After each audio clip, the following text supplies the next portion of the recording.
ya ku bayin Allah, ku ji tsoron Allah mahalicin kowa da komai, ku ji tsoron Allah, ku koma ku tabbatu akan turban gaskiya,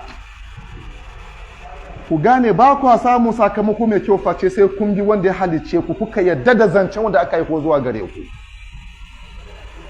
Allah da ya ce ya halicci mutane don su bauta mashi ne, kuma bai ba su kara zube ba, sai saukar da littafi daga sama zuwa gare su don ya kasance wani mahanga mabiya, sannan kuma ya aiko musu manzo wanda zai ƙara masu bayani, ya fayyace musu abin da ke cikin wannan littafin din. In kuka bi wannan littafin kun tsira, in kuka aminta kuka yi da abin da Allah ya sauka muku kuma kun tsira,